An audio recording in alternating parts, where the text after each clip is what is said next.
Good evening, folks. Triple Crown coming to you from Vancouver, British Columbia. This is what I've decided to do is a continuation of the game that I started with Germany, the Germany round one, where we went over the first and second impulse. Now, next in the turn order is Japan. So I'm going to continue the game doing a solo play test because I do want to go over the Japan sneak attack, and it's very difficult to replicate that unless I set it up from the beginning. Now, I'm going to go over the details of the Japanese sneak attack, but it is what I would consider the next level when it comes to strategy planning. Now, some people in this game that play these games are very good at projecting, 1 to 2 to 3 rounds ahead of what's going to happen. Now, the Japanese sneak attack has to be used before round 5. So the players that are very good at executing this are able to project, to 5 or 6 rounds, which I'm always impressed. And if Japan sets up their sneak attack and does it right, it is very, very painful for the Allies. Now, previously, in the original version, the sneak attack was 7 rounds. Now, I had some questions in the previous German video why Germany has so much to do in round 1. And that is because when we use our sneak attack, we're bringing America into the war. And when America and UK and the Allies are in the war, if they go Europe instead of going Pacific, that has consequences. And also, we wanted to speed this up because sometimes we felt by round 7 or round 8, with America not in the war, the Germans were also knocking on the doorstep of Moscow. So we're going to go over some of the original things. This is an overview of a Japan 1 and a Japan sort of strategy or some of these special abilities Japan has. And then we're going to go over the sneak attack towards the end. So some of the new things that have come out, we'll go over those first. You can see these here.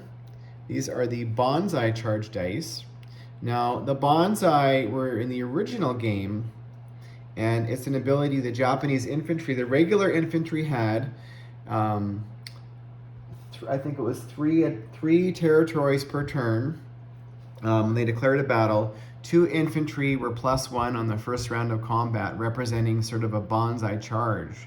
The problem with that, or at least for me, was I used to always forget about it. I forgot about the bonsai charge and round after round, so I wanted to have something that was going to help me remember or help other people remember.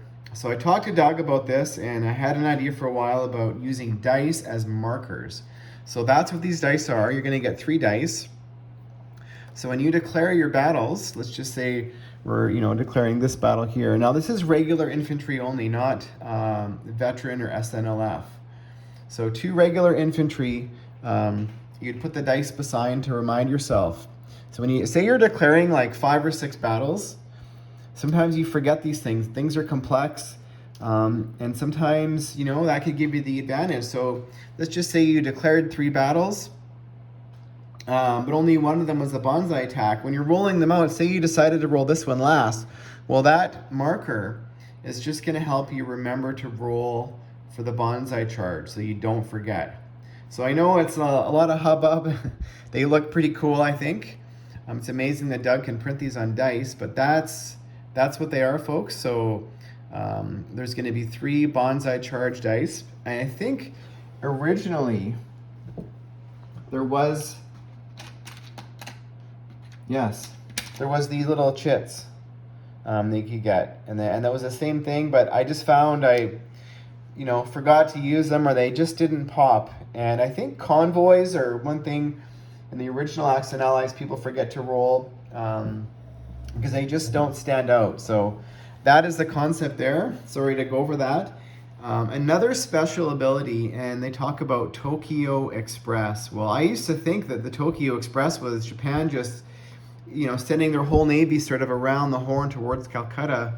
Well, that was a nickname given by the Americans. And what that was the Japanese using their warships as supply vessels to bring supply and infantry to the islands. And they did this so quick and so effectively, the Americans coined the term Tokyo Express. So I wanted to replicate that in the game. So Doug is actually currently making some special acrylics that are going to say that they're going to be similar size to the damage marker, and they're going to say Tokyo Express or some sort of term of that nature. And what that's going to allow the Japanese, only the Japanese to do, this is a special ability for the Japanese, is they are going to, you're just going to go like this, and you're going to be able to pair two destroyers together, and they are, because that's going to represent the Tokyo Express, non-com, one infantry. So when this is happening, the destroyers cannot attack on that turn. That's why there's a marker, so there's no confusion. And it's going to remain until the following turn, and they will defend at 2 less. And if they are attacked with their, or one of the destroyers is attacked and sunk, we're going to say the infantry's lost. So that's how that works. Now, there's a little bit of a setup difference. There's more of the islands are populated now with a few more infantry, not a lot, but we felt that the Tokyo Express is going to allow the Japanese, because they have, I think, starting the game 2, 4, 6, 8, 9. They start with 9 destroyers, so they're able to move around as non-combat movements, especially when they're not at war, an extra 4 infantry per turn. So not game breaking, but historically that was accurate, and we wanted to get that into the game. Also historically accurate, I used to think that it was the P-51 that had the longest range, but it's actually it was actually the Zero. So we've given the Japanese Zero, which is the naval fighter, a bump in movement. So the Japanese Zero can go 1 extra movement point.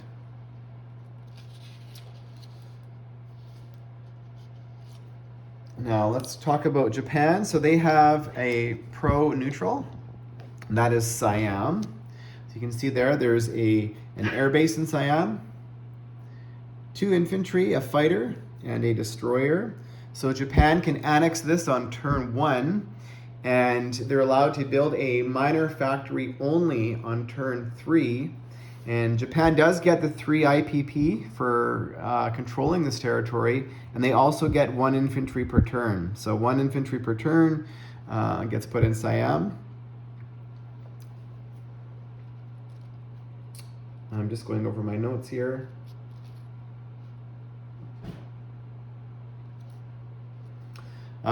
Now you're saying, well, we spent probably the most amount of time play testing this portion of the board, the Calcutta battle, and trying to get the math right in terms of defense. So Calcutta can also only have a minor factory.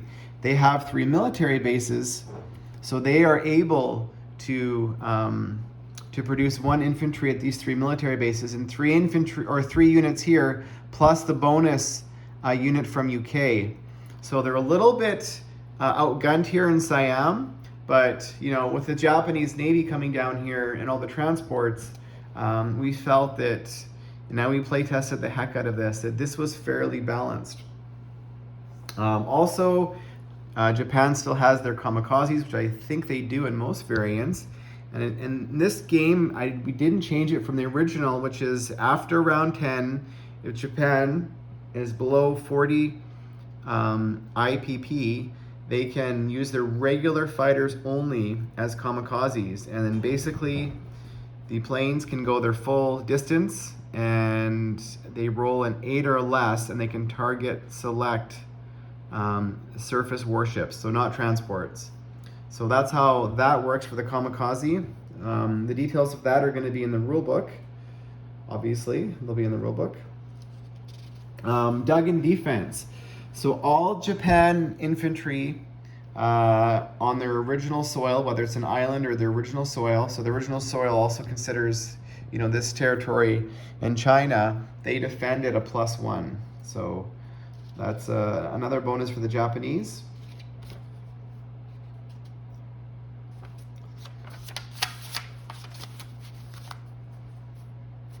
So what can Japan do in terms of turn 1 strategy? Well, they're going to be at war automatically with China and communist China. We can go over detail. We're going to go for details for those in a different video, but they can also declare war on Mongolia, and they can declare. So they pretend these territories here right now they're Vichy.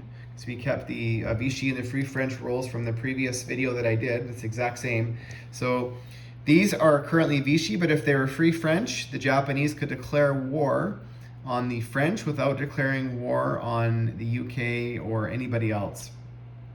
So that's a little wrinkle there that I think is in the original. And they can also declare war on Russia without declaring war on the US or the UK or British Commonwealth. Now, just a caution, if they do declare war on the Russians, Russia goes to their full wartime production, which I believe is 48 IPP. But that does not mean now Russia can go say, yes, thank you, and go and attack Germany. If that's the scenario, Russia does go to their full wartime income, but they cannot declare war on Russia until turn 5.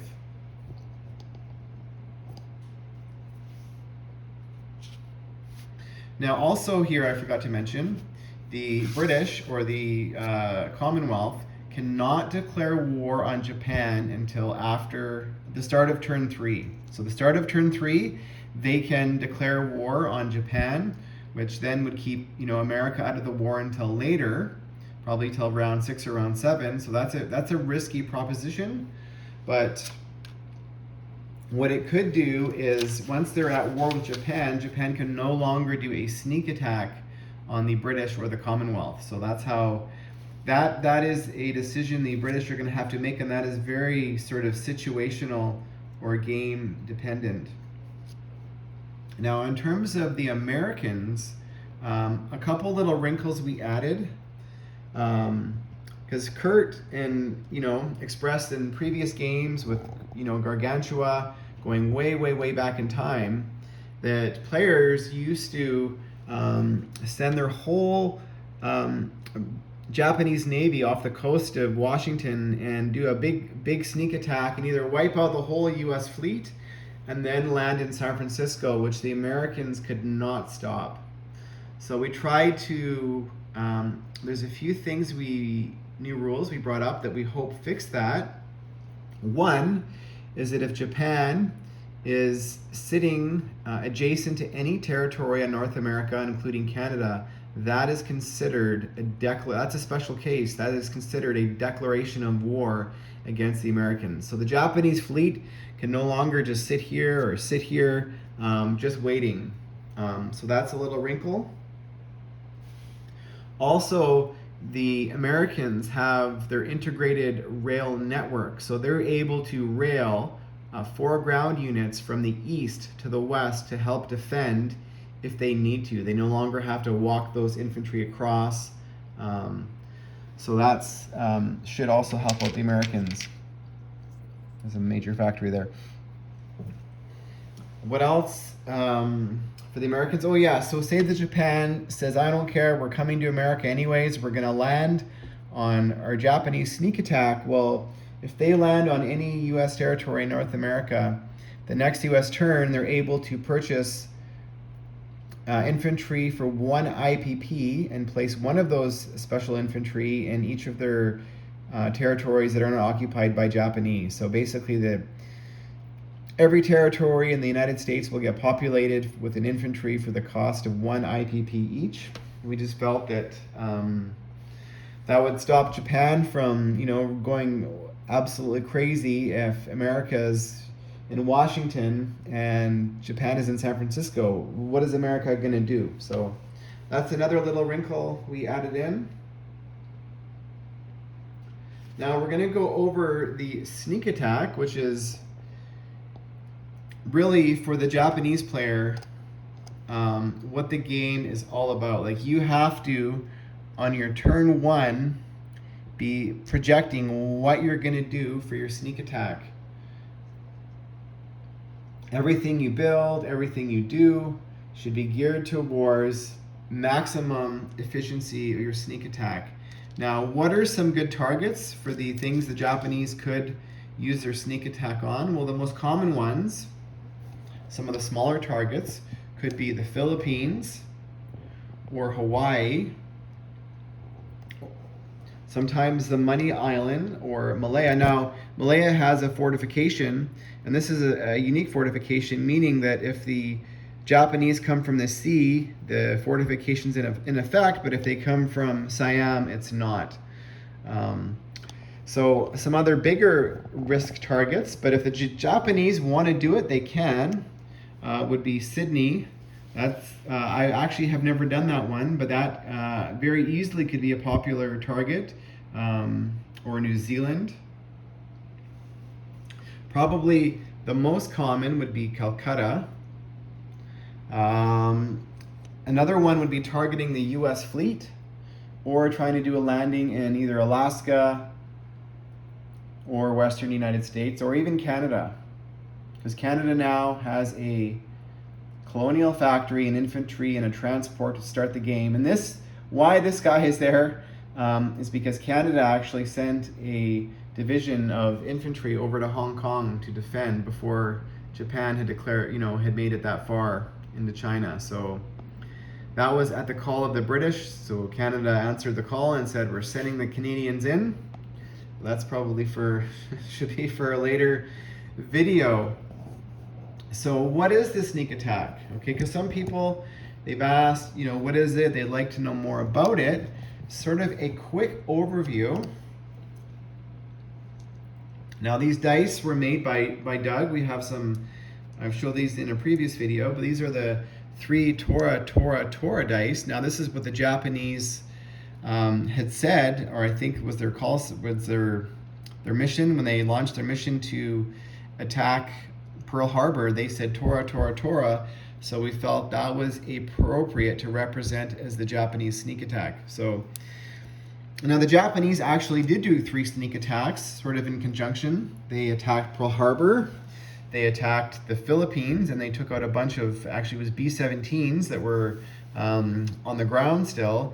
And they also attacked a British fleet over here around Ceylon. They were sort of playing, but that was also something else. The sort of took the British by surprise and also the Americans by surprise. So this was in the original game, the sneak attack.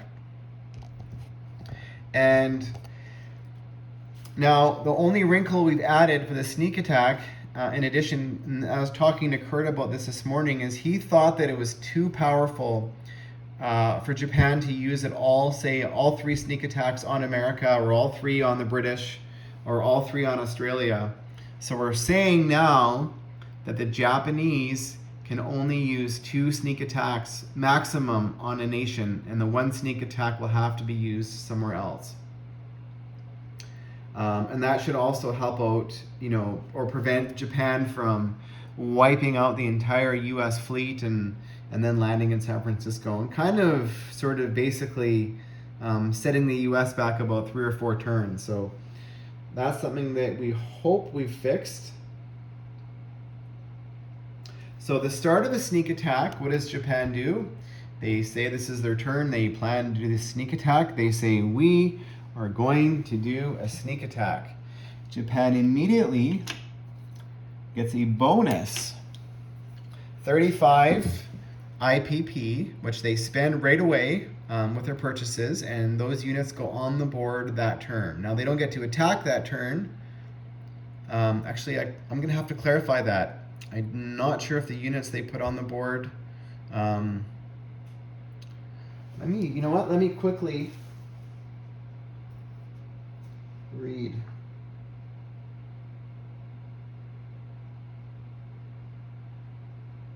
So they just collect the extra 35, so they don't actually get to spend the units, and they participate that turn. So glad I clarified that. It's funny how these little things sometimes are not sharp in your brain. So you've declared, I'm going to use the Japanese sneak attack. Okay? Now what you're going to do is you're probably going to be doing more than 3 battles on this particular turn. So how you decipher the sneak attack versus a regular attack is you're going to use these dice as markers, similar to the bonsai. So for example, this is the Philippines. We're going to do a sneak attack there. We're going to do a sneak attack on Malaya, and in this game we're gonna try and take Calcutta. So we're gonna do a sneak attack on Calcutta. Now your other battles, this is what I use. You would say you're gonna attack this territory and this territory. You would still put this here to declare your battle, but you don't have to. This is sort of your declared battle. But basically you're denoting when you roll the dice, that happens so you don't forget, or you don't forget to roll 1, or maybe you roll 4. Because trust me, folks, a lot of times when you're in these situations, mistakes are very, very easily made, and you want to be able to get this correct. So what happens, or why is the sneak attack so powerful? Well, that is because when the Japanese does their sneak attack, the defender does not return fire on the first round of combat. Now, to maximize, if you're just going to be attacking, say, 3 infantry in Malaya, well, that's not really a big deal, because you're if you attack that with force, you're probably going to win. But I've had games where I've had about, I think, 35 units in Calcutta, and Japan attacked with, I think, 9 less, so 26. And because I did not defend on the first round of combat, Japan knocked me down. They were able to score more than 10 hits in the first round, and also the AAA doesn't get to engage, the fortification doesn't take an effect, and Japan won that battle decisively, despite me having an advantage of 10 more units. Now, there's also another wrinkle in the sneak attack, and that is to sort of replicate Pearl Harbor and sort of what happened. And that is on the first round of battle, you do not return fire as a defender. But for the American Navy, they get punished one step further. All of the American Navy is a -2 for the rest of the round of combat. So if you attack this fleet here, they're a -2. So this battleship, in the first round, it doesn't fire at all. In the second round, instead of it defending at an 8, it defends at a 6. And the cruiser, instead of it defending at a 6, it's a 4. A destroyer would be a 2. A sub would be a 1. And the transport would be, we're going to say, 0. So -2 would be a 0. So that can be pretty devastating for the U.S. if the Japanese is able to come across and catch America napping and wipe that fleet out. I've seen it happen. I've had it done to me, and it is a game changer. So America has to be ready. It has to be on the prowl. Now, another, this was in the original as well. So say Japan is going to be doing an amphibious attack. So they're attacking this fleet here as a sneak attack, but they're also attacking San Francisco.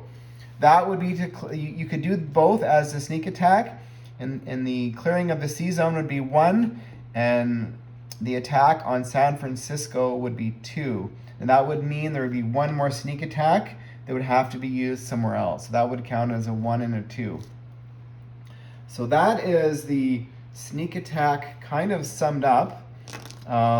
It is very basically the same as the original, with a few minor tweaks that we added to bring battle.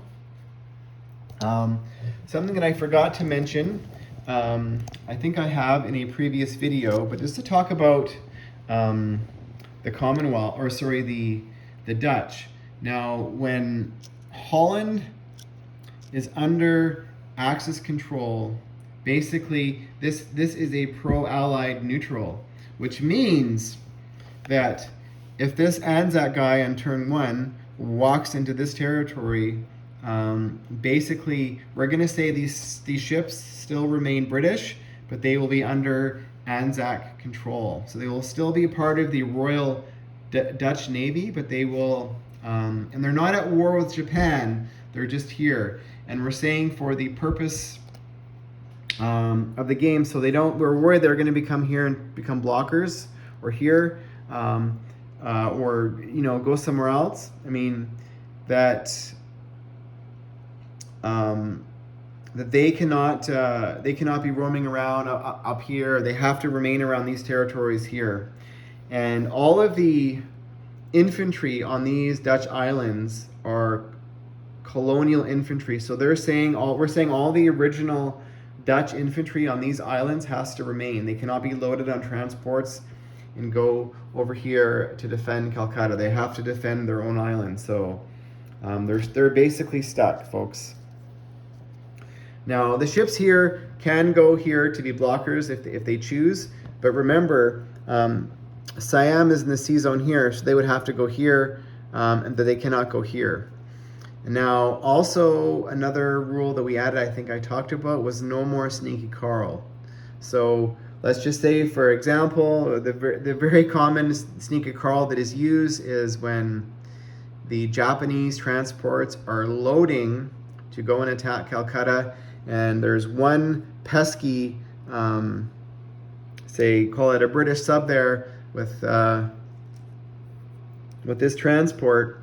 It's a Japanese transport, and now because they're declaring war on Japan, this sea zone hostile, that transport cannot load. So that, folks, that rule is taken away. So the turn that you declare war, you can load your transports, even if there is an enemy ship present. So that's something that we added in. I used the sneaky Carl myself, but we just thought that was something that we wanted to fix. So just going to go over national objectives for Japan. Now, this is the actual rule book. So they're going to get +7 basically for controlling all the Chinese territories, including Korea, Hong Kong, the KMT territories, and the Communist Chinese territories, French Indo, and Saigon. So basically the whole Asian continent, if it's under control, that's a +7. +5 for victory cities, which would be Singapore, Calcutta, or Sydney. So +5 for each, and +3 for the money islands, including the Philippines. And Brunei and Borneo are actually, they're together, but they have to control both. So that is it, folks.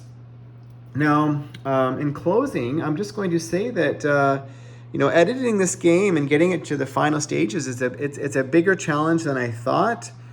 And I found that whenever I do these play tests or these solo play tests, when I'm looking at the rules, I don't always see the faults. Sometimes I actually have to play it out and see it in real time. And that's the purpose of this. It's going to be this video. This is kind of a final dress rehearsal, as you can say. So if there's things that you notice, or things that you'd like to see, or questions you have, please comment, because maybe I don't see them yet. Maybe I don't see these faults or these things that need to be corrected now. But that, for me, whenever I do these play tests, I've always got a notepad ready, and every single time I've played, going back early on, there's been games when I've, make it through round 1 and I've got 40 notes of things that I feel need to be addressed. So you can see a little bit of the setups different. Japan does have 2 escort carriers. There's some naval fighters. There's a air transport. That's that green, I think that's called the Tupsi. So there you have it, folks. Thank you for watching, and stay tuned. I'm going to do a J1 turn coming up, but I wanted to do a Japanese overview first. So thank you for watching.